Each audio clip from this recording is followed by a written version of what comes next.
Yeah, I mean, it's a rough weekend on paper. I thought we played well the first 2 days, first three games. Obviously, yesterday got a little ugly. You can't, on paper, I think it's six official errors they had us down for. They went and changed one back to a hit, I guess, sometime since we left. But honestly, we had another one. So it was eight errors. And then six, I believe, six free bases by our pitching staff, six walks. So I mean, it's 14 free base runners in 8 innings because they didn't hit in the ninth. So it's tough to win. It's tough to beat anybody doing that, much less a club like that. But prior to yesterday, I thought it was pretty good baseball. Obviously, it was a good win on Friday. Saturday was just good baseball all day long. Four starting pitchers that all four pitched really well, and we just came out on the wrong end of both of those close ball games. You know, they got a timely hit or two, and we didn't, and that was kind of the deciding factor. So it's one of those deals where until yesterday, I felt pretty good about the weekend and the way we were playing. But at the end of the day, we got to win ball games, so we didn't do that. Dropped 3 out of 4, so it was a rough weekend. Yesterday, though, you were able to battle back, putting up 5 runs in 1 inning, but you gave up 7 across 2 innings. So you have to, it seems like it's a little give for give at this point. How do you kind of undo that, making sure you're putting up these runs and that you guys are getting it done defensively as well? That game specifically is a combination of a few things. One, we've got to get things figured out defensively. We're having trouble finding that. I mean, obviously our offensive numbers are really good. In fact, I think we may still be leading the conference in hitting. But trying to figure out what lineup to put on the field that is going to produce offensively the way we've been producing without giving up so much defense. We haven't figured out that right mix yet, and that's something that's a work in progress. We've got to get it figured out because we cannot play defense the way we've been playing defense. That's got to get better. But on top of that, we didn't hold the running game very well. We gave up way too many stolen bases, walked too many guys. So it was a combination of a lot of things. Can you figure that out? Is it mentally or physically? It's a little bit. It's a little bit of both. The defensive side. Listen. Everything in this game is. You've been around it long enough to watch when hitters get hot. It's almost like there's a fight at the bat rack. One guy gets hot and the next guy gets. Hitting's contagious. Not hitting's contagious.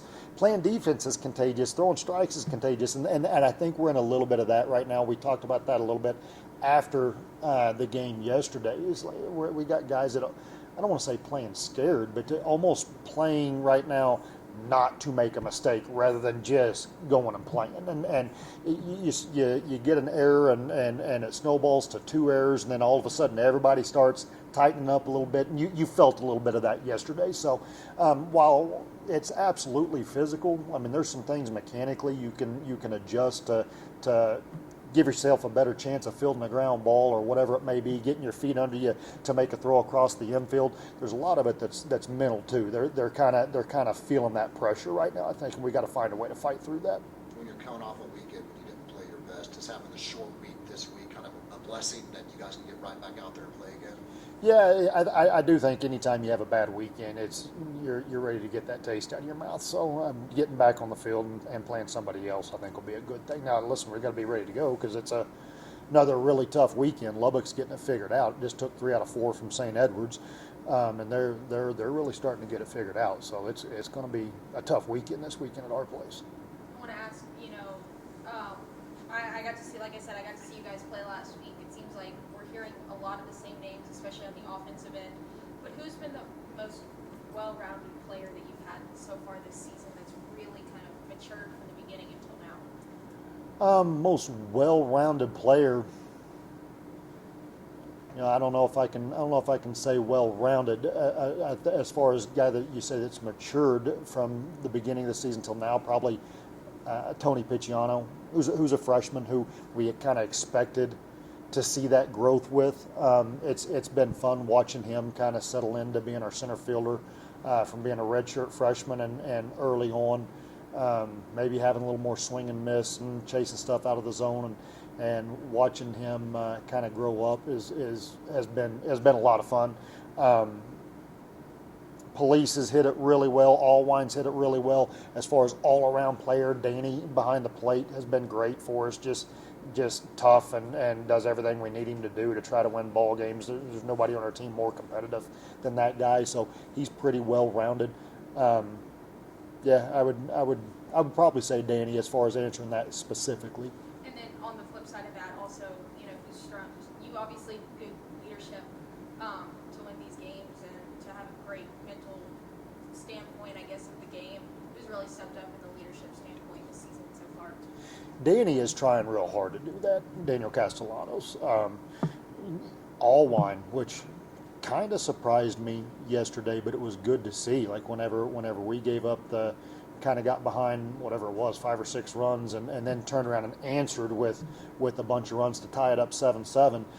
Before that inning started, Allwine got the entire team up in the dugout and talked with them for a little bit, and so it's nice to see some of those guys taking a little bit of ownership in their own ball club. We tell them all the time that it can't always come from us as a coaching staff. Like they have to be invested enough that they take some of that ownership in their own ball club and try to lead their own teammates. And so it's nice to see those guys do that sometimes. And it's been Danny a lot this year.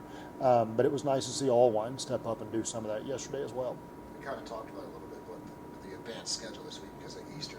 What changes for you guys during the week for practice-wise, knowing you're playing on Thursday instead of Friday, and then the doubleheader's now Friday instead of Saturday? Well, it takes one day of the practice plan out of the equation, where when normally we will give them the day off. We have to give them a day off every week because of the NCAA rules, so we still give them the day off. So now it's Tuesday, Wednesday, and play Thursday. So basically what that eliminates is your long practice on Wednesday of touching on all the defensive stuff, and I won't go into everything that entails, but it eliminates essentially that practice.